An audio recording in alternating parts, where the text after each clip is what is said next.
Takbir. Siap ganyang begal nasab. Siap ganyang begal nasab. Siap usir begal nasab. Takbir. Bismillahirrahmanirrahim. Assalamualaikum para pemirsa yang budiman. Di video kali ini kita akan saksikan video sejarah Sayyid, Zuriyah Rasulullah, dan perbedaannya dengan Habib, imigran Yaman yang mengaku-ngaku keturunan Rasulullah. Kita saksikan saja pemirsa, jangan di-skip, tonton sampai habis.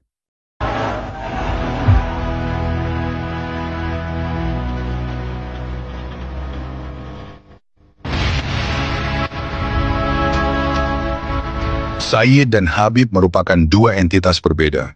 Sayyid dari Hijaz, sementara Habib dari Yaman Hadrami. Berikut penjelasan ilmiah terkait kronologi, momen dan tujuan mereka ke bumi Nusantara. Takbir. Takbir. Siap ganyang begal nasab. Siap ganyang begal nasab. Siap usir begal nasab. Takbir. Sahabat Puja Sumatera. Kiai Haji Agus Sunyoto, sejarawan NU dan penulis Atlas Wali Songo, menyebut Islam masuk ke Nusantara sejak abad 7 Masehi di era Kerajaan Kalingga.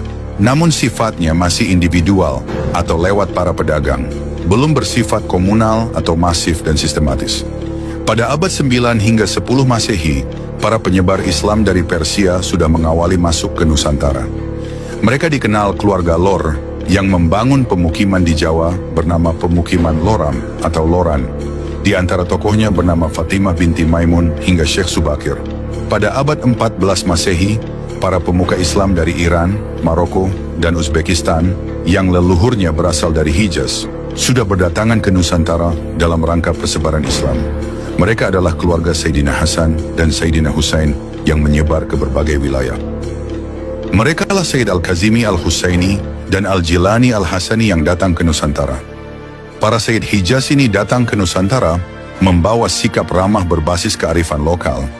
Di antara tokoh-tokohnya bernama Sayyid Maulana Malik Ibrahim, Sayyid Datuk Kahfi, Sayyid Jumadil Kubro, hingga Sayyid Hasanuddin Quro. Mereka menanggalkan budaya asal untuk berasimilasi dan berakulturasi dengan warga Nusantara. Mereka masuk ke lingkungan keluarga para raja dengan misi memperbesar persebaran Islam. Misi mereka secara lebih masif kelak dilanjutkan Majelis Wali Songo pada abad 15 Masehi. Dari proses asimilasi itu, kelak lahir rumpun Sadah Al-Jawi, keturunan Sayyid Hijaz di Nusantara. Sejak abad 15 Masehi ini, Islam sudah sangat besar di Nusantara. Banyak Sadah Al-Jawi yang jadi pemuka Islam, khususnya dari lingkungan kerajaan atau kesultanan. Para Sadah Al-Jawi ini menjadikan ajaran Islam memiliki wajah yang khas Nusantara. Ajaran Islam berbasis keramah tamahan dan kearifan lokal Nusantara. Kiai Haji Agus Sunyoto menjelaskan, para Sayyid Hijaz dari Makkah Madinah datang ke Nusantara secara bergelombang-gelombang. Pada gelombang kedatangan Sayyid Hijaz berikutnya, Nusantara sudah terdapat banyak Sadah Al-Jawi. Kedatangan Sayyid Hijaz pada gelombang berikutnya ini sudah mendapat sambutan hangat kalangan Kesultanan Nusantara. Pada 1990 Masehi atau akhir abad ke-18 Masehi, konflik besar terjadi di Makkah, Madinah atau Hijaz. Konflik ini disebabkan gerakan pemurnian kaum Wahabi di Makkah. Para Sayyid banyak yang dieksekusi dan diburu kaum Wahabi. Walhasil para Sayyid dari Hijaz ini mencari suaka hidup di Nusantara. Para Sayyid dari Hijaz ini ditampung dan dicarikan tempat oleh pemimpin kala itu, yaitu Sultan Hamengkubuwana II. Oleh Hamengkubuwana II, mereka diberi tempat untuk hidup di sekitar Jogja. Tempat ini kelak dikenal dengan istilah wilayah Sayyidan. Para Sayyid dari Hijaz itu hidup di kampung Sayyidan ini. Sultan Hamengkubuwana II adalah kakek dari Pangeran Diponegoro. Kelak ketika Pangeran Diponegoro mengangkat senjata pada tahun 1825 sampai 1830 Masehi, para Sayyid dari Hijaz yang berada di kampung Sayyidan ini ikut mendukung perang yang dikomandoi Pangeran Diponegoro tersebut. Saat Pangeran Diponegoro kalah perang dan ditangkap Belanda pada 1830 Masehi, para Sayyid dari Hijaz beserta para pengikut Diponegoro lainnya tak mau menyerah. Mereka melarikan diri dan menyebar ke berbagai daerah. Mereka tetap menyimpan bara perlawanan pada para penjajah, sekaligus mendakwahkan Islam di daerah persembunyian. Karena kuatnya pengaruh Sayyid pada zaman itu, sehingga seluruh keluarga Sayyid terus diburu dan dibunuh, sehingga saat itu banyak para Sayyid yang menghilangkan gelar Sayyid. Mereka sembunyi dan banyak yang menyebar ke seluruh Nusantara, seperti Sumatera dan lainnya. Perlawanan rakyat dan para pejuang terus terjadi, dan diakui oleh sejarah bahwa titik perlawanan terhebat rakyat ada di Jawa Timur, Palembang, Aceh, dan Kalimantan. Sehingga Belanda merasa beberapa titik ini harus dijinakkan. Sahabat Puja Sumatera, Kiai Haji Agus Sunyoto menjelaskan, pada tahun 1832 Masehi, 2 tahun setelah Perang Diponegoro padam, penjajah Belanda mendatangkan orang Arab dari Yaman ke Nusantara. Inilah pertama kali Arab Yaman berada di Nusantara. Orang Arab Yaman datang ke Nusantara saat Islam sudah besar. Belanda mengincar orang Yaman karena negara mereka mengalami konflik perang saudara dan didorong faktor kemiskinan. Dan Belanda meyakini orang Yaman mampu menandingi para Sayyid yang telah lama berada di Nusantara. Negeri Hadramaut pada akhir abad ke-19 itu mengalami perang saudara antara Al-Kuwaiti dan Al-Khatiri. Mereka memperebutkan kekuasaan di Hadramaut. Bahkan kekayaan Hadramaut tahun 1930 hanya dapat memenuhi kebutuhan seperempat penduduknya.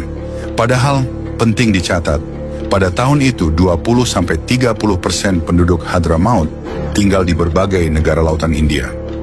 Para Habib dari Yaman ini tidak mengalami ikut perang terhadap Belanda, sebab mereka didatangkan langsung oleh Belanda sendiri.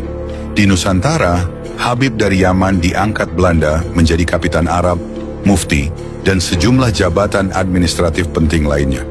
Komunitas ini disiasati oleh pemerintah kolonial dengan membuat basis kependudukan di kawasan-kawasan tertentu atau kawasan terkuat perlawan rakyat pribumi terhadap Belanda yang disebut Kampung Arab. Keberadaan Kampung Arab ini bisa dijumpai di beberapa pulau di Indonesia. Di Jawa, keberadaan mereka ada di Jakarta, Pekalongan, Tegal, Cirebon, Jember, Bondowoso, Pasuruan, Malang, Gresik, dan lain-lain. Di Bali ada di Singaraja. Di NTB kaum Arab berbasis ada di Sumbawa. Sebaliknya, di NTT mereka berkerumun di Kupang dan Sumba. Di Sumatera mereka berkoloni di Palembang, Deli Serdang, Jambi, dan Aceh. Di Kalimantan, kampung Arab dijumpai di Banjarmasin dan Pontianak. Di Madura, mereka ada di Bangkalan dan Sumeneb. Di Sulawesi, mereka ada di Palu, Makassar, Gorontalo, Donggala, dan Manado. Di kawasan Maluku, keberadaan komunitas Arab ada di Ambon, Ternate, dan Banda Neira.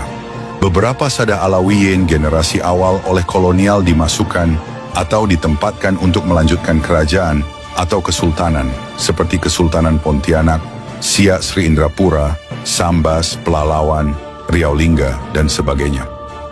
Demikian para pemirsa yang budiman, video tentang sejarah perbedaan Sayyid dan Habib.